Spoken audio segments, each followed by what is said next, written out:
Assalamualaikum warahmatullahi wabarakatuh. Selamat pagi teman-teman. Bagaimana kabarnya hari ini? Semoga kita semua sehat walafiat. Amin ya rabbal alamin. Sebelumnya perkenalkan, saya Lani Febriani dengan NPM 192151005. Nah, pada kesempatan kali ini saya akan mempresentasikan proposal kualitatif dengan judul Analisis Kemampuan Koneksi Matematis ditinjau dari gaya kognitif siswa pada materi operasi aljabar. Adapun tujuannya untuk memenuhi tugas mata kuliah Seminar Pendidikan Matematika dengan dosen pengampu Bapak Dedi Nurjamil MPD. Untuk mengefektifkan waktu, langsung saja ke pembahasannya. Adapun untuk pokok bahasannya yang pertama ada pendahuluan, di mana dalam pendahuluan ada latar belakang, rumusan masalah, definisi operasional, tujuan dan manfaat penelitian.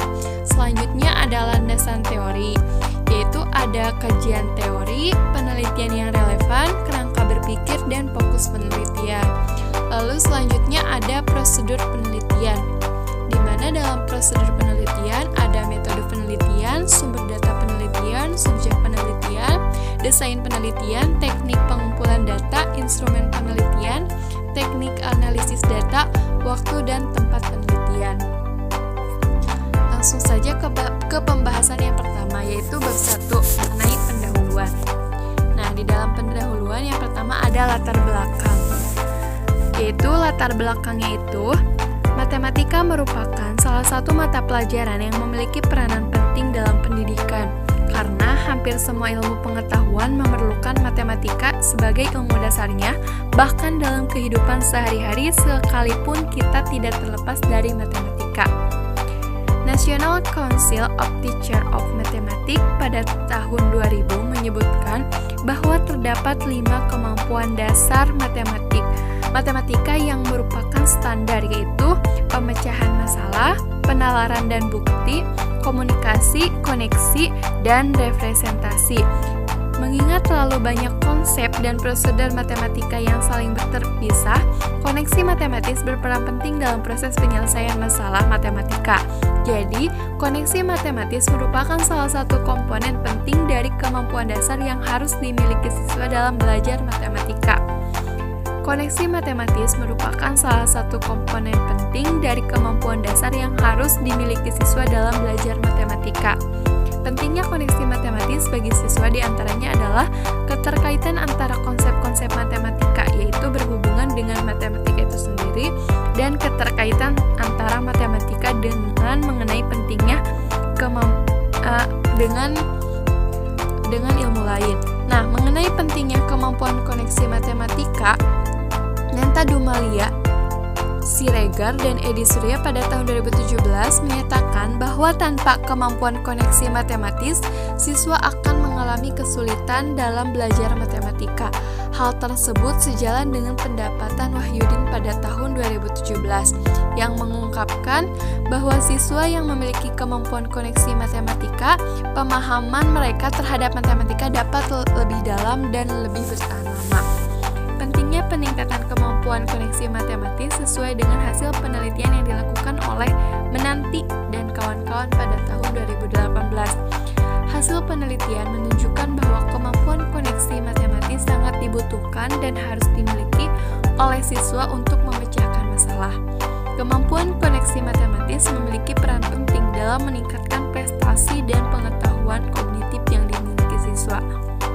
Gaya kognitif pada dasarnya merupakan salah satu faktor yang mempengaruhi kemampuan koneksi matematis yang dimiliki oleh setiap siswa. Gaya kognitif adalah karakteristik seseorang dalam belajar, baik yang berkaitan dengan cara penerimaan dan pengelolaan informasi, sikap informasi maupun kebiasaan yang berkaitan dengan lingkungan belajar. Berdasarkan hasil wawancara tidak struktur yang dilakukan pada salah satu guru mata pelajaran matematika di SMP Negeri 1 Bantar Kalong, diperoleh keterangan bahwa sejauh ini belum diketahui secara jelas kemampuan koneksi matematis, salah satunya pada materi operasi aljabar. Namun sebagian siswa mampu menuliskan hubungan antar konsep matematika yang mendasari jawabannya, konsep matematika, namun memahami masalah kehidupan sehari-hari dalam bentuk model matematika dan menjelaskan mengapa konsep tersebut digunakan dalam penyelesaian soal belum terlihat. Berdasarkan permasalahan di atas, maka peneliti tertarik untuk melakukan penelitian dengan judul Analisis Kemampuan Koneksi Matematis ditinjau dari gaya kognitif siswa pada materi operasi aljabar. Nah, selanjutnya ada rumusan masalah. Berdasarkan latar belakang yang telah diuraikan tadi, maka rumusan masalah dari penelitian ini yaitu yang pertama, bagaimana kemampuan koneksi matematis siswa pada materi operasi aljabar. Lalu yang kedua, bagaimana kemampuan koneksi matematis jika ditinjau dari gaya kognitif siswa pada materi operasi aljabar. Lalu selanjutnya ada definisi operasional. Yang pertama mengenai analisis. Analisis adalah kegiatan yang bertujuan untuk meneliti suatu peristiwa untuk mengetahui keadaan yang sebenarnya. Lalu yang kedua, ada kemampuan koneksi matematis. Kemampuan koneksi matematis adalah kemampuan dalam mendefinisikan suatu cara untuk menyelesaikan suatu masalah dengan menghubungkan dan mengaitkan suatu konsep, memahami antar topik dalam matematika, mengaitkan antara ide-ide matematis dan kemampuan dalam mengaplikasikan konsep matematika dengan bidang ilmu lain atau dalam kehidupan sehari-hari. Selanjutnya ada gaya kognitif. Gaya kognitif adalah cara khas yang dilakukan seseorang individu dalam memfungsikan kegiatan mental di bidang kognitif, baik itu berpikir, mengingat, memecahkan masalah, membuat keputusan, mengorganisasi, maupun memproses informasi yang bersifat konsisten dan lama. Lalu yang terakhir ada aljabar. Aljabar merupakan salah satu cabang matematika yang mempelajari penyederhanaan serta pemecahan masalah menggunakan simbol yang menjadi pengganti konstanta atau variabel. Nah, selanjutnya ada tujuan penelitian.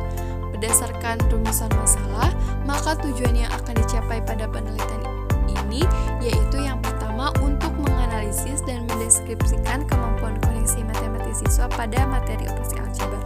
Lalu yang kedua, untuk menganalisis dan mendeskripsikan kemampuan koneksi matematis ditinjau dari gaya kognitif siswa pada materi operasi aljabar.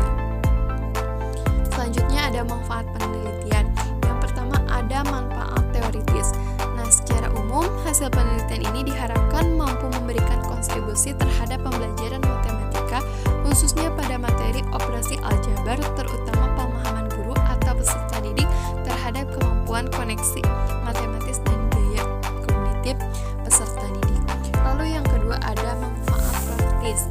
Nah, yang pertama ada manfaat bagi sekolah. Hasil penelitian ini diharapkan dapat memberikan masukan kepada pihak sekolah untuk meningkatkan kemampuan profesionalisme guru dalam pelaksanaan pembelajaran sehingga dapat meningkatkan prestasi belajar peserta didik. Yang kedua ada manfaat bagi guru. Hasil penelitian ini diharapkan dapat menjadikan acuan bagi guru dalam melaksanakan pembelajaran di kelas dan memberikan masukan kepada guru. Lalu yang ketiga ada manfaat bagi peserta didik. Diharapkan dapat membantu menunjang dan mempermudah peserta didik dalam mempelajari pelajaran matematika khususnya pada materi operasi aljabar. Lalu yang terakhir ada manfaat bagi peneliti lanjutan. Nah, diharapkan dapat menambah pengetahuan, wawasan, serta referensi mengenai kemampuan koneksi matematis dan gaya kognitif pada materi operasi aljabar. Nah, selanjutnya kita ke bab 2 mengenai landasan teori.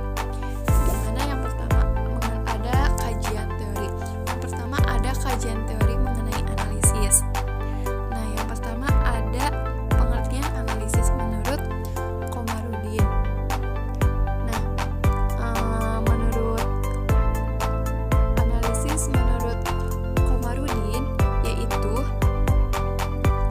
analisis adalah kegiatan berpikir untuk menguraikan suatu keseluruhan menjadi komponen-komponen sehingga dapat mengenal hubungannya satu sama lain dan fungsinya masing-masing dalam mengenal satu kesatuan. Yang kedua ada menurut Dewi Prastowo. Adapun menurut Dwi Prastowo, analisis diartikan sebagai penguraian suatu pokok atas berbagai bagiannya dan penelaahan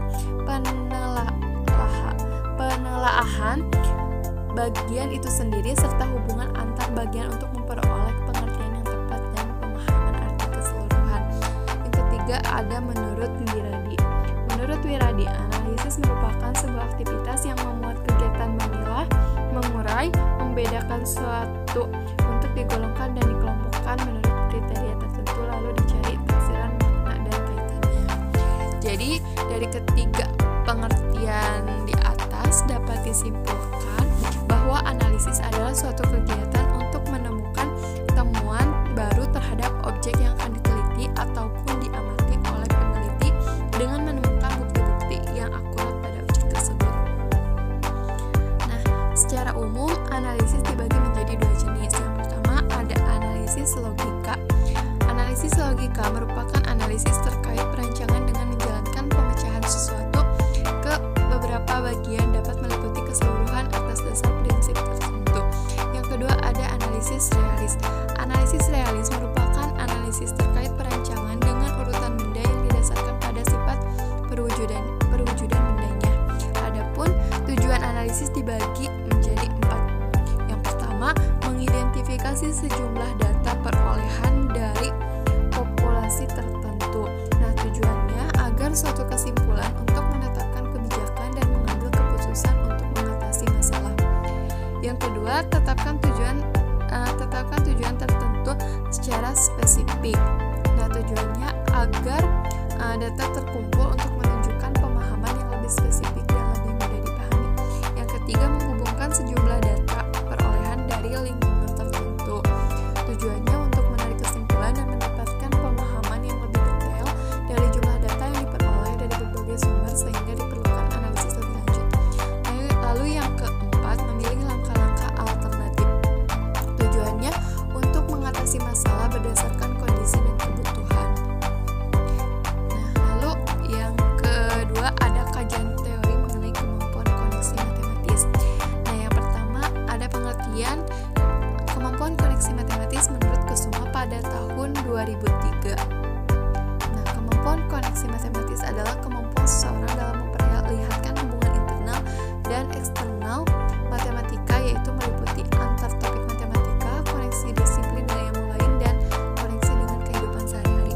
Yang kedua ada menurut Rusbiani pada tahun 2000, di mana kemampuan koneksi matematis merupakan kemampuan mengaitkan konsep-konsep matematika baik antar topik dalam matematika itu sendiri maupun mengaitkan konsep matematika dengan konsep dalam bidang lainnya.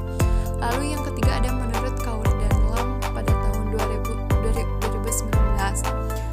Koneksi matematis merupakan kemampuan dalam melihat dan membuat hubungan antara ide-ide matematis, bisa pula antara matematika dengan subjek lain, ataupun menghubungkan antara matematika dengan kehidupan sehari-hari.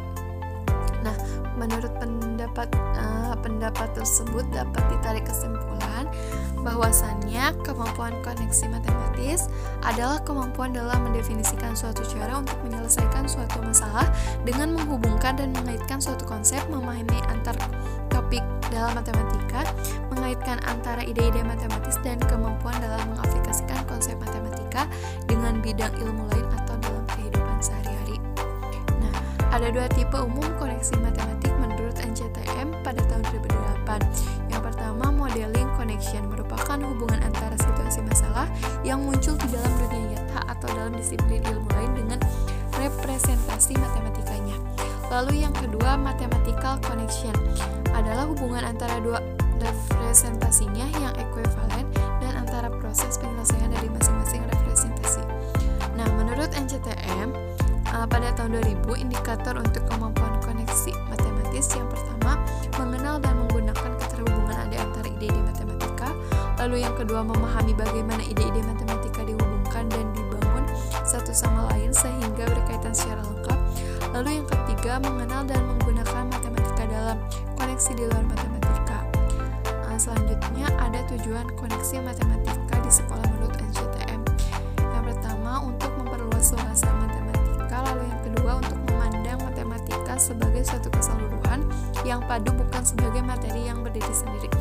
Lalu yang ketiga, untuk mengenal relevansi serta manfaat matematika baik di sekolah maupun luar sekolah. Selanjutnya ada kajian teori mengenai gaya kognitif. gaya kognitif menurut Nilawajan pada tahun 2013 menyatakan bahwa gaya kognitif adalah sebuah cara yang digunakan oleh seseorang untuk memproses, menyimpan, dan menggunakan informasi untuk menanggapi suatu tugas atau berbagai jenis situasi yang ada di lingkungannya. Yang kedua, menurut Desmita pada tahun 2009 menjelaskan bahwa gaya kognitif adalah karakteristik individu dalam menggunakan fungsi kognitif berpikir, mengingat, memecahkan masalah, dan sebagainya yang bersifat konsisten dan lama. Lalu yang ketiga ada menurut Wolff pada tahun 1997 menjelaskan bahwa gaya kognitif adalah karakteristik individu dalam menggunakan fungsi kognitif berpikir, mengingat, memecahkan masalah, dan sebagainya yang bersifat konsisten dan lama. Menurut Wolff itu yaitu suatu cara yang berbeda untuk melihat, mengenal, dan mengorganisasikan informasi. Nah, dari ketiga pendapat tersebut dapat ditarik kesimpulan bahwa gaya kognitif adalah cara khas yang dilakukan seorang individu dalam memfungsikan kegiatan mental di bidang kognitif, baik itu berpikir, mengingat, memecahkan masalah, membuat keputusan, mengorganisasi, maupun memproses informasi yang bersifat konsisten dan lama. Nah, atas dasar penelitian Witkin dalam Yahya dan kawan-kawan pada tahun 2005 membedakan gaya kognitif berdasarkan aspek psikologi itu menjadi dua jenis. Yang pertama ada gaya field dependent. Orang dengan gaya ini cenderung mempersepsi suatu pola sebagai suatu keseluruhan, sukar baginya untuk memusatkan pada satu aspek situasi atau menganalisis suatu pola menjadi bermacam-macam bagian. Lalu yang kedua gaya field independent. Orang bergaya ini cenderung mempersepsi bagian-bagian yang terpisah dari suatu pola menurut komponen-komponennya. Dapat dilihat dalam tabel tersebut ada perbedaan karakteristik antara individu field dependent dan individu field independent.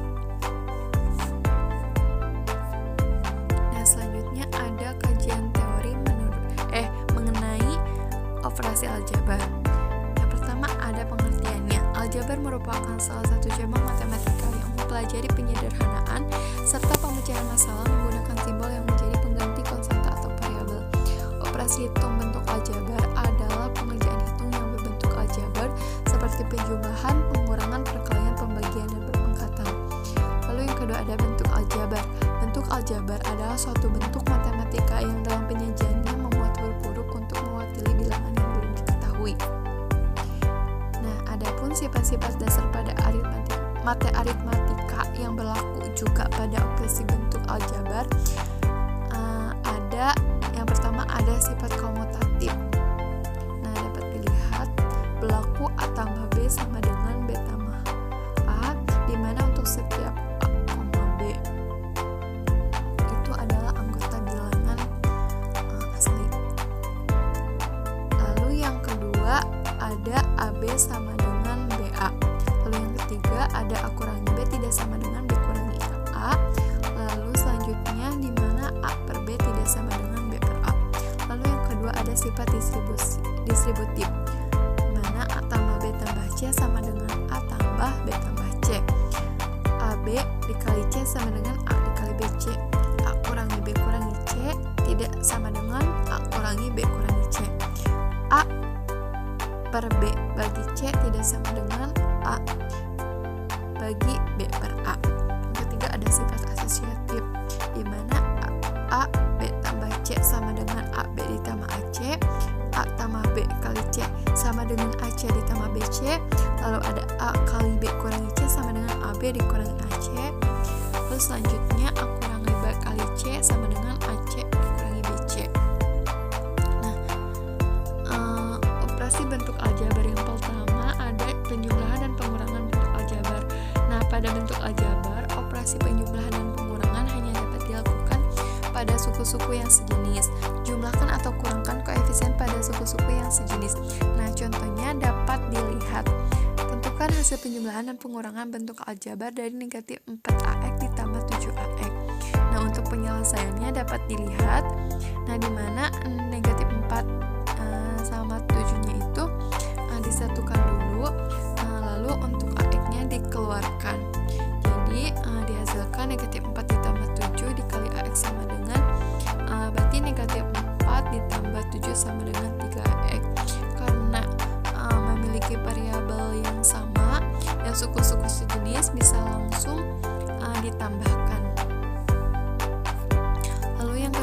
perkalian dan pembagian bentuk aljabar.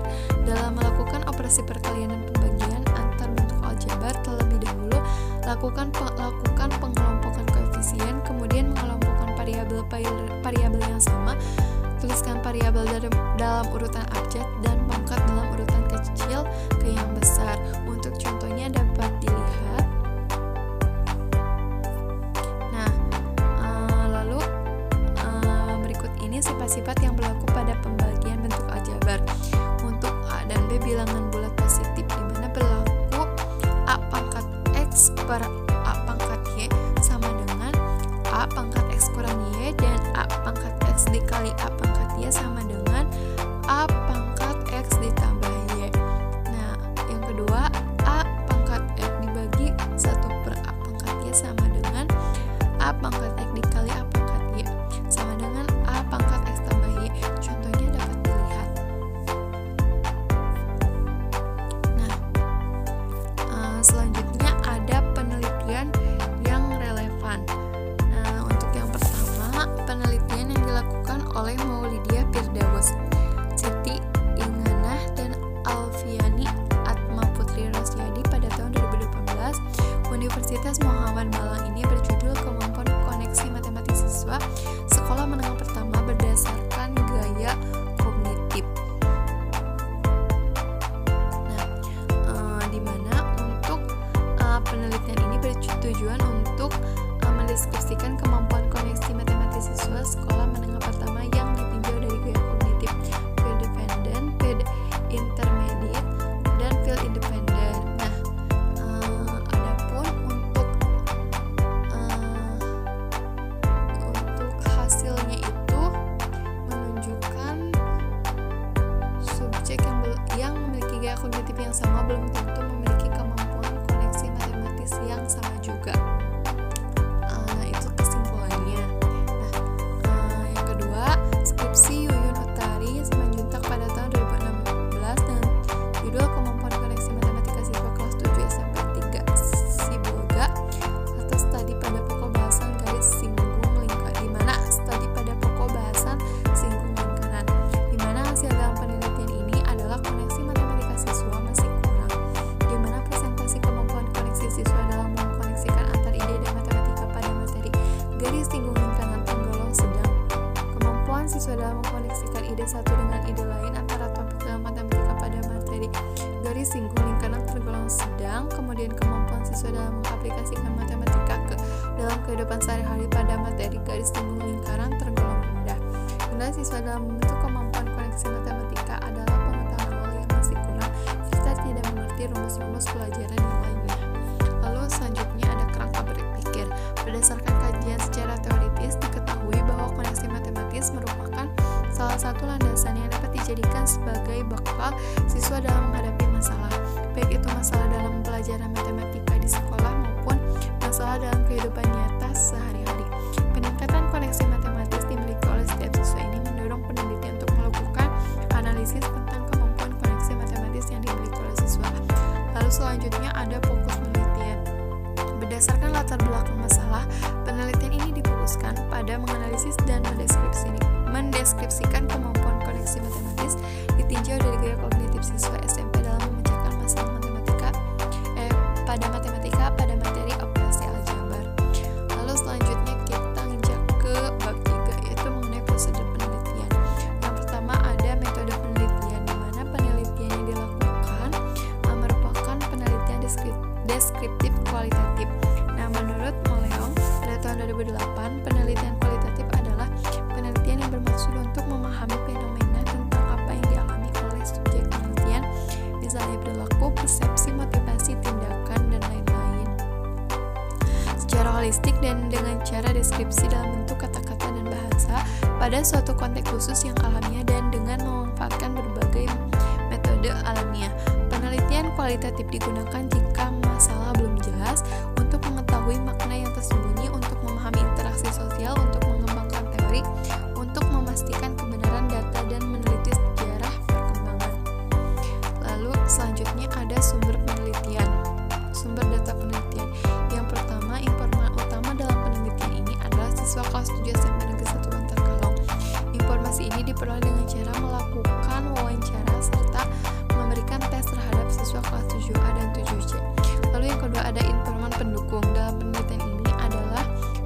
penelitian studi matematika kelas 7A dan 7C SMP Negeri 1 Bantar Kalong. Informan ini diperoleh dengan cara melakukan wawancara terhadap guru bidang studi matematika. Lalu selanjutnya ada subjek penelitian. Subjek penelitian adalah subjek yang dituju oleh peneliti, yaitu pusat peneliti atau sasaran utama peneliti. Subjek penelitian ini adalah siswa kelas 7 SMP Negeri 1 Bantar Kalong, yaitu 7A sebanyak 31 orang, sehingga subjek yang utama diamati oleh siswa, kemudian akan diambil kesimpulan. Lalu yang selanjutnya ada desain penelitian. Nah, menurut Arikanto pada tahun 2010, desain penelitian yaitu sebuah peta jalan bagi peneliti yang menuntut serta menentukan arah berlangsungnya proses penelitian secara benar dan tepat sesuai dengan tujuan yang telah ditetapkan. Tanpa desain yang benar, seorang peneliti tidak akan dapat melakukan penelitian dengan baik. Yang bersangkutan tidak mempunyai pedoman arah yang jelas. Itu menurut Sioto dan Sodik pada tahun 2015. Lalu selanjutnya ada teknik pengumpulan data. Yang pertama ada observasi. Observasi merupakan teknik pengumpulan data yang dilakukan melalui suatu pengamatan dengan disertai pencatatan terhadap keadaan atau perilaku objek sasaran. Yang kedua ada wawancara. Wawancara merupakan alat pembuktian terhadap informasi yang telah diperoleh sebelumnya. Lalu yang ketiga ada tes, di mana tes ini merupakan alat atau prosedur yang digunakan untuk mengetahui alat atau mengukur suatu dalam suasana dengan cara dan aturan-aturan yang sudah ditentukan. Lalu yang keempat ada studi pustaka. Sebagaimana yang telah diungkapkan oleh Subino pada tahun 1982, studi perpustakaan atau literatur dimaksudkan untuk mendapatkan teori-teori, konsep-konsep sebagai bahan pertimbangan, penguat atau penolakan terhadap temuan hasil penelitian, dan untuk mengambil beberapa kesimpulan literatur buku-buku yang dikaji dalam studi kepustakaan yang berkaitan langsung dengan permasalahan penelitian. Lalu selanjutnya ada instrumen penelitian. Yang pertama pada lampiran 1.1 itu merupakan instrumen yaitu soal tes dapat dilihat. Untuk yang kedua yaitu ada pedoman wawancara. Nah, lalu selanjutnya ada teknik analisis data. Nah, proses analisis data yang dilakukan mengembangkan pola iteratif yang dikembangkan oleh Miles dan Lieberman, yaitu yang pertama ada reduksi data. Reduksi data merupakan suatu bentuk analisis yang mempertajam, memilih, memfokuskan, dan menyusun data dalam suatu cara di mana kesimpulan akhir dapat digambarkan dan diverifikasikan. Yang kedua ada penyajian data. Setelah selesai mereduksi data, langkah selanjutnya adalah penyajian data dalam bentuk uraian singkat, bagan, hubungan antara kategori dan jenisnya.